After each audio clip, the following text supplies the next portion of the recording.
वो मुद्दे जो तय करेंगे कि बिहार 2025 विधानसभा चुनाव कौन जीतने वाला है। कुछ एक्स फैक्टर्स हैं जो कि ये तय करने वाले हैं कि इस चुनाव में किसका बल्ला चलेगा। सबसे पहले हम एक नजर डालते हैं उन मुद्दों पर जो कि तय करेंगे तमाम राजनीतिक खिलाड़ियों की तकदीर। सबसे पहले और सबसे बड़ा चर्चा का मुद्दा इस वक्त ये है कि ये जो बम्पर वोटिंग हुई है 2010 के बाद सबसे ज्यादा वोटिंग इस दफा 2025 के चुनाव में हुई है। 9% 2020 की तुलना में चुनावी टर्नआउट बढ़ा है। इसका आखिरकार प्रभाव क्या होगा और किसकी दिशा में ये एक्स्ट्रा वोट्स क्या हैं, इस पर नजर रहने वाली है। तमाम पंडितों से हम जानने की कोशिश करेंगे कि इस बढ़े हुए टर्नआउट का चुनावी नतीजों पर क्या प्रभाव पड़ेगा। इसके बाद दूसरा जो मुद्दा है वो है 10,000 रुपए जो जीविका दीदियों को दी गए हैं नीतीश कुमार द्वारा महिला रोजगार स्कीम के तहत। क्या ये सबसे बड़ा गेम चेंजर रहने वाला है? करीब 2 दशक से नीतीश कुमार की बिहार में एक ना एक तरीके से सरकार रही है। थोड़ा रोष लाजमी है, लेकिन क्या करीब 1.5 करोड़ महिलाओं को अब तक 10,000 रुपए मिले? उनमें से कई से अलग अलग राज्य अलग अलग शहरों में हमारी बातचीत हुई। उन्होंने कहा कि उन पर असर पड़ा है। लंबी लंबी कतारें इस चुनाव में महिलाओं की देखी गई वोटिंग के दिन। क्या ये सबसे बड़ा गेम चेंजर रहने वाला है? तीसरा बड़ा मुद्दा जो कि तय करेगा बिहार की तकदीर वो ये है कि युवाओं में थोड़ा सा आक्रोश, थोड़ा सा गुस्सा, क्योंकि वो देखते हैं कि उनकी इस वक्त की जिंदगी कैसी है, बाकी राज्यों में युवाओं की जिंदगी कैसी है। वो एक तरफ तेजस्वी की तरफ देखते हैं, कुछ हद तक प्रशांत किशोर की चर्चा करते हैं, क्या उनके लिए वोट पड़ेगा। दूसरी तरफ महिलाएं बहुत खुश हैं काफी हद तक कि नीतीश कुमार ने उन्हें स्थिरता दी है। चूंकि वहां पे शराबबंदी थी, इस वजह से भी नीतीश कुमार को पसंद करते हैं और 10,000 रुपए भी उनके बैंक अकाउंट में आए हैं। तो ये 2 फैक्टर्स एक साथ प्ले आउट कर रहे हैं बिहार के चुनावी मैदान में। इसके अलावा जो अगला फैक्टर है वो ये है कि क्या तेजस्वी यादव और एमजीबी अपना जो वोट बैंक है मुस्लिम यादव के पार ले जा पाएंगे? क्या जैसे वीआईपी को जोड़ने की कोशिश की गई, तो क्या मल्ला वोट वाकई में इंडिया अलायंस के जो उम्मीदवार हैं उनकी तरफ पड़ता है या नहीं? क्या ये जमीन पे होगा? इन सब मुद्दों पे एक एक करके हम इस कार्यक्रम के दौरान चर्चा करने वाले हैं चुनावी आंकड़ों के जरिए। और हमारा इलेक्शन गुरु भी तैयार है जिससे मैं अभी 1 मिनट में आपकी मुलाकात कराने वाला हूं। प्रशांत किशोर सोशल मीडिया पे, डिजिटल पे तो खूब छाए रहे हैं। लोगों ने उनके वीडियोस को लाइक किया है, सब्सक्राइब किया है, देखा है, लेकिन क्या उनकी जन स्वराज पार्टी को वोट पड़ेंगे या नहीं, और पड़ेंगे तो किस हद तक पड़ेंगे? ये भी एक बहुत बड़ा मुद्दा है इस बिहार चुनाव पर। पहले फेज के बाद किस तरह का फीडबैक आ रहा है, कुछ देर में हम उस पर नजर डालेंगे कि पीके की पार्टी का क्या प्रभाव होगा इस चुनाव पर। जो फेज 2 है इलेक्शंस का वो सीमांचल के इलाके में हो रहा है। पिछली दफा असदुद्दीन ओवैसी की एआईएमआईएम ने सीमांचल की सीटों पर आरजेडी का काम बिगाड़ा था। 5 उनके उम्मीदवार जीते भी थे, उनमें से 4 आरजेडी में चले गए। इस दफा क्या वहां के जो मुस्लिम वोटर्स हैं एक बार फिर से एआईएमआईएम और ओवैसी को पसंद करेंगे, या उनको लगेगा कि ओवैसी को वोट देना यानी वोट वेस्ट है, और इस दफा क्या वो एमजीबी के साथ ही रहेंगे? ये एक और एक्स फैक्टर इस चुनाव में है। वोट चोरी का आरोप बार बार राहुल गांधी हर सभा में, हर प्रेस कॉन्फ्रेंस में जब भी वो पत्रकारों से मिल रहे हैं वो लगा रहे हैं। क्या इसका जमीन पर कुछ प्रभाव है? हमारे इलेक्शन गुरु की टीम ने तमाम आंकड़ों को देखा सीट बाय सीट कि कितना असर एसआईआर में जो नाम हटाए गए उनका पड़ा है अलग अलग क्षेत्रों में, अलग अलग सीटों पर। उसका असर वोटिंग परसेंटेज पे क्या पड़ रहा है, इस पर भी हम नजर डालने वाले हैं। और आखिर में एक्स फैक्टर ये कि कई सारे युवा प्रवासी जो कि अलग अलग राज्यों में काम करते हैं वो दिवाली के लिए, छठ के लिए बिहार लौटे। उनमें से कई रुक गए हैं। कई सारी सूरत की फैक्ट्रियां कर्नाटक में, तमिलनाडु में इस वक्त काम नहीं कर रही क्योंकि वो युवा अभी लौटे नहीं हैं। उनमें से वो चाहते हैं कि वोट दे के ही लौटे। ये जो प्रवासी हैं क्या वो पारंपरिक जातिगत आधार पर ही वोट डालेंगे, या फिर वो सोचेंगे कि वो एक युवा वोट के तौर पे, जिस तरीके से दिल्ली में हमने देखा केजरीवाल के पक्ष में वोट पड़ा क्योंकि क्लास इलेक्शन बन गया, कास्ट इलेक्शन की जगह, क्या बिहार में भी वो संभव है या यहाँ पर जाति ही हावी रहने वाली है? तो इन तमाम मुद्दों पर हम लोग अगले 2 घंटे में चर्चा करने वाले हैं। जैसे मैंने कहा हमारा इलेक्शन गुरु तैयार है और हम आपको तमाम चुनावी आंकड़े दिखाएंगे, लेकिन उससे पहले मैं आपकी मुलाकात करा देता हूं हमारे मेहमानों से जो कि इस कार्यक्रम के दौरान अपना एनालिसिस हमें देने वाले हैं। आइए सबसे पहले मैं परिचय कराता हूं अखिलेश शर्मा से। अखिलेश शर्मा एनडीटीवी इंडिया के मैनेजिंग एडिटर हैं। स्वागत है अखिलेश, आइए अपनी जगह पकड़िए। आइए, वेलकम अखिलेश। नया स्टूडियो है, पुराना चैनल, नया स्टूडियो, आइए स्वागत। सतीश के सिंह मेरे पूर्व संपादक रह चुके हैं, मेरे पहले बॉस थे। स्वागत है सतीश जी आपका। बिहार को जितना ये जानते हैं, बहुत कम ही लोग जानते हैं बिहार को। सतीश जी आइए। अजीत झा है हमारे साथ, बिहार से आते हैं। अभी हाल ही में हम लोग दूसरे चरण से पहले दौरा कर रहे थे बिहार का, तो किशनगंज में, पूर्णिया में खूब धक्के खाए इन्होंने हमारे साथ। आइए अजीत जी, स्वागत है आपका। मैं बुलाता हूं विजय त्रिवेदी को। विजय त्रिवेदी जो एनडीटीवी इंडिया के दर्शक हैं, सब जानते ही हैं, बहुत साल तक एनडीटीवी इंडिया की टीम में थे। अब स्वागत है आपका विजय जी, स्वागत है। और आखिर में शुभ्राष्ट्र हैं हमारे साथ, चुनावी विशेषज्ञ। बहुत बहुत स्वागत आप सभी का। आइए, कैसी हैं आप? वेलकम, प्लीज आइए। और इसके अलावा कई सारे मेहमान हमारे साथ जुड़ने वाले हैं इस कार्यक्रम के लिए।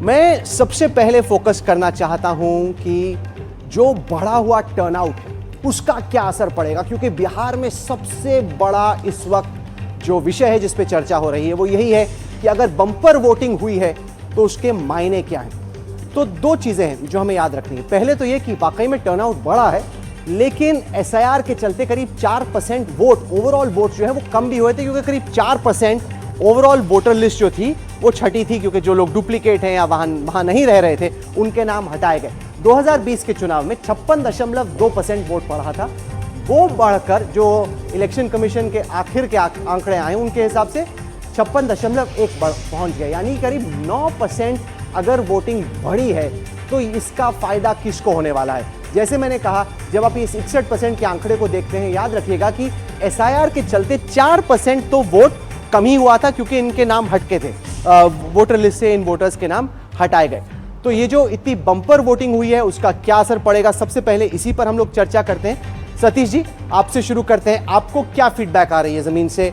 ये जो इतनी बम्पर वोटिंग हुई है, महिलाओं की लंबी लंबी कतारें, एनडीए उसको देख के सोच रहा है कि इससे हमें फायदा है।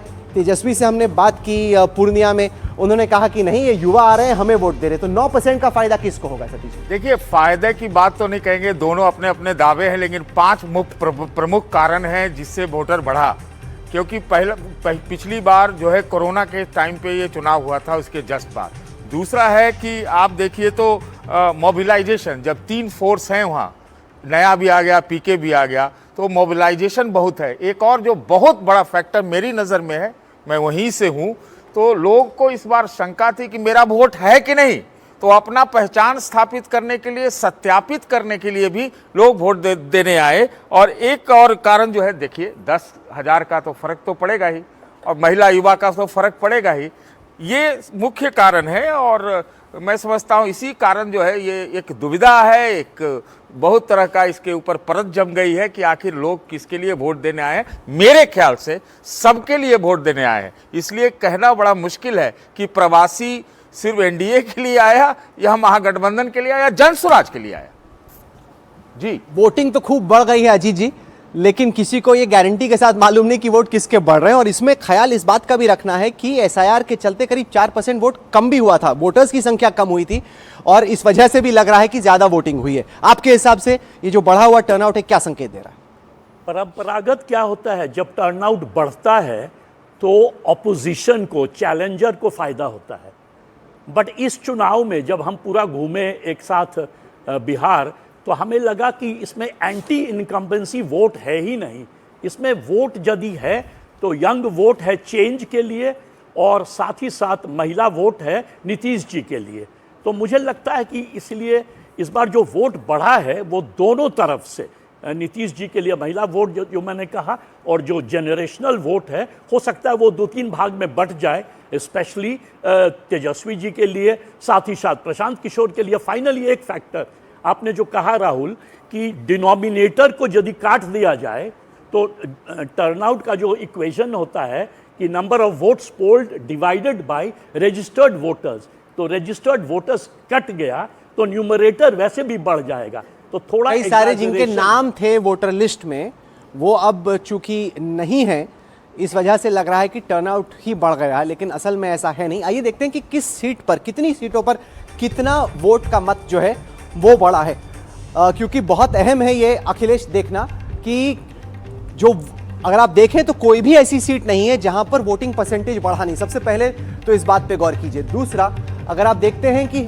अलग अलग डिस्ट्रिक्ट्स को देखते हैं तो देखिए बक्सर में करीब 6.2% वोट बढ़ा है, सीवान में 6.8, नालंदा में 7.2, दरभंगा में 7.3, भोजपुर में 7.6, पटना में करीब 7.9, 121 सीटों पर वोट पड़ चुका है। तमाम डिस्ट्रिक्ट्स को अगर आप देखते हैं तो आप पाते हैं कि सभी जगह पे वोटिंग बढ़ी है। सबसे ज्यादा शायद बेगूसराय में, जहां पर 9.7, इसके बाद खगड़िया में 9.5, सारण में 9.1 और मधेपुरा में 8.1। तो हर डिस्ट्रिक्ट में वोट बढ़ा है, हर सीट में वोट बढ़ा है।